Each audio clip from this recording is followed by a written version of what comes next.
Hi everybody, this is Ms. Puzio, the Virtual Content Specialist for Grade 3 ELA HMH into Reading. Today for this teacher-facing tutorial, we are on Module 8, Lesson 14, What Does It Take to Make a Successful Invention? So the purpose of this tutorial is to show you how to utilize Pear Deck for an asynchronous lesson involving finding the summary of a nonfiction text. So Pear Deck allows teachers to see what the students are doing, keep students engaged, and make sure that everyone's participating and showing their work. And it's a really great check for formative assessment. So I'm going to show you how I would personally set up this lesson using these HMH slides and also integrating some of your own ideas and things that might pertain to your students. You might do this small group, you might do it whole group. You might set it up so that you give it to the students independently. So this is just going to show you how to do that. So I'm just going to scroll down, and as you can see all the slides here, this lesson also involves spiral vocabulary, but for today we're just going to focus on summarizing the text. So I'm going to show you what to do step by step. So first you're going to open up Google Slides, and you want to open up a blank presentation. Okay, so right here you have a blank presentation. I'm going to X out themes here. You should see a tab that says add-ons. I already have Nearpod and Pear Deck added on. If you do not have it added on, you're going to click Get Add-ons. And then in Search Apps, you're going to type in Pear Deck, and then Pear Deck for Google Slides add-on will come up.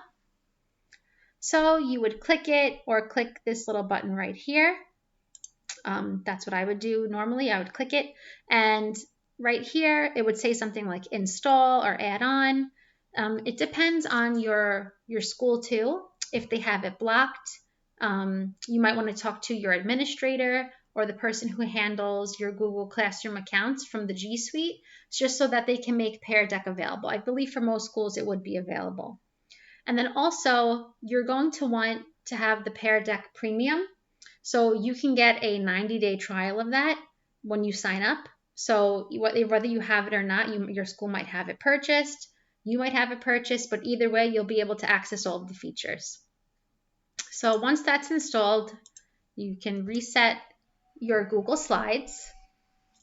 Then once you're reset your Google Slides, you're going to go to add-ons. And then you're going to see Pear Deck for Google Slides add-on, and you're going to click Open. Then when it pops up on the right side, you're going to see all of the features that you have. And there's a lot of endless features here. So you can add text to a slide. You can make it multiple choice. You can have the students pick numbers. You can put a website. You can have them draw on it. You can make it draggable. They also have an entire template library. What you can add at the beginning of a lesson, what you can add during a lesson, at the end of a lesson. So for example, if you click beginning of a lesson, here are all your options. Okay, I typically just like to make my own slides and then make them come alive with Pear Deck. So the first thing that I usually want to put at the beginning of a slide is the essential question and the lesson. So I would just go ahead and go from here, from the original slides, and click copy, and then just paste it into here. And then you're going to see that. And we can make this a little bit bigger. Okay, so this is what you're going to see when you copy and paste certain portions from there into here, so that this is the first thing that students see.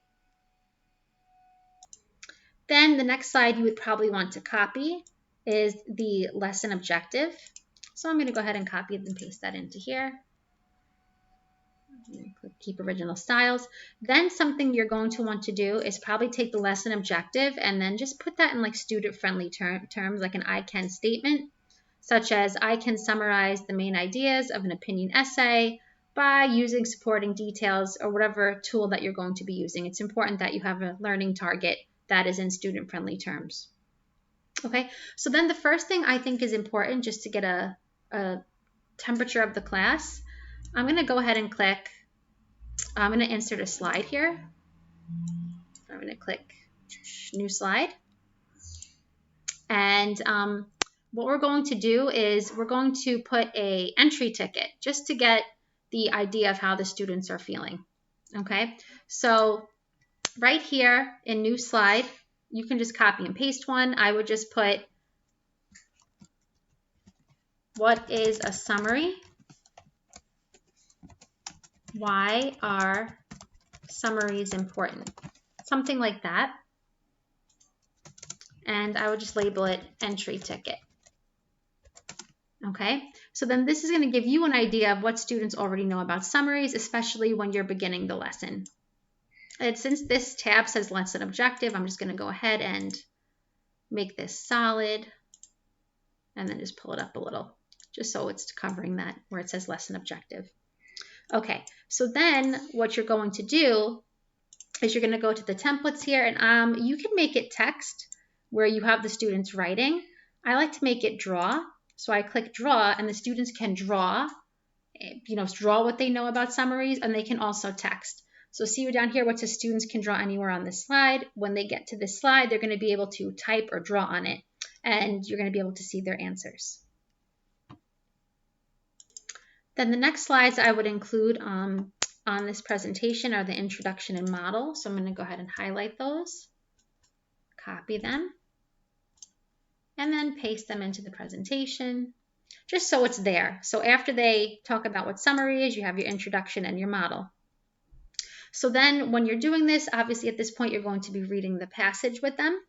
And then a way I would help them to organize their information, you can also go back, go to the slide that shows how we summarize a text. I would go ahead and copy and paste that into here as well. So it's just within the flow of the lesson.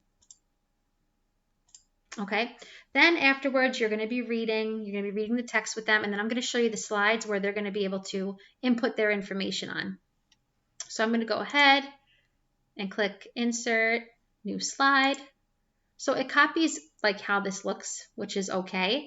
So what you can go and do is click Insert, Text Box,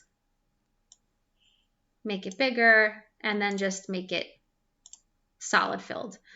Sometimes when you click Insert new slide and it matches the formatting of everything, so that's totally okay.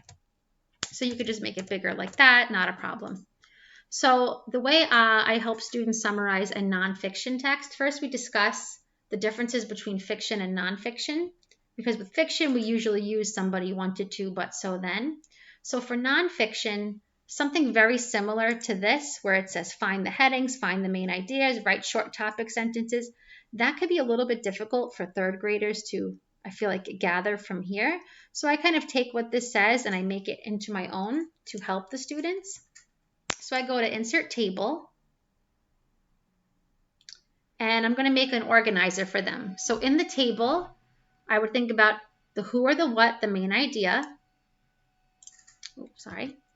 I would go to, Insert Table, and then go to the who or the what, the main idea.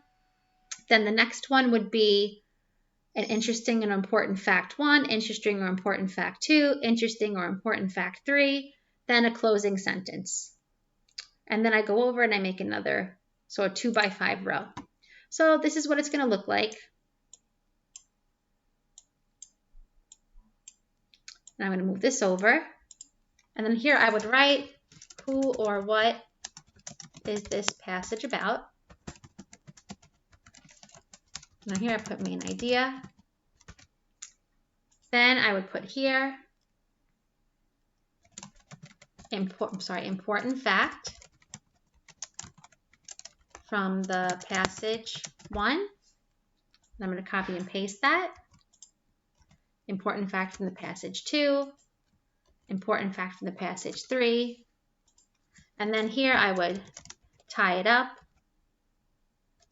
And using this could be a really good summary format or template for students to use. Okay, then another one that you can use with them, I'm going to just go here and hit duplicate slide. We can keep this with who is this about? What are important facts you learned? Who, what? Then I would do When did this take place? Why is it important? So we're kind of doing who, what, when, where, why, how, and using those question words to kind of prompt a summary. And I feel like when the students are writing in this for you, you can get a good idea of what they're doing, how they're responding. So for these slides, I would go back here and I would just click draw, and that's going to let the students draw for you. Okay, and then I'm going to do that down here as well. And then the students can maybe choose which template, have some student agency there. They can choose which template fits them best. Okay, so now once you're done, and I feel like this is going to help them with their summary independently. Once you're done, you're going to click Start Lesson. And then there's two modes here. You could do student paced where they can work through the slides all on their own, and that would be a good idea if it's asynchronous, or if you're doing this live with them synchronously, you click Instructor Paced Activity. And then it's going to open the Pear Deck slide launcher where you can get the presentation session. So the students, you would type in the chat or put on the classroom stream. You can click Give Students a Link and copy that and paste it into the stream. Or type in joinpd.com and have them type in this code. Usually giving them the link and then pasting it right in the chat of the stream is the easiest. And then once you do that, you can see which students join. It'll say 1 out of 5 students, 2 out of 5. And then I would click Open Teacher Dashboard. So this is a premium feature, but you can definitely do this and get the premium feature for live for 90 days at least, which is more than enough time from now. And then from here, you're going to see the class roster, how many students are joined. On the left, you'll see your slides.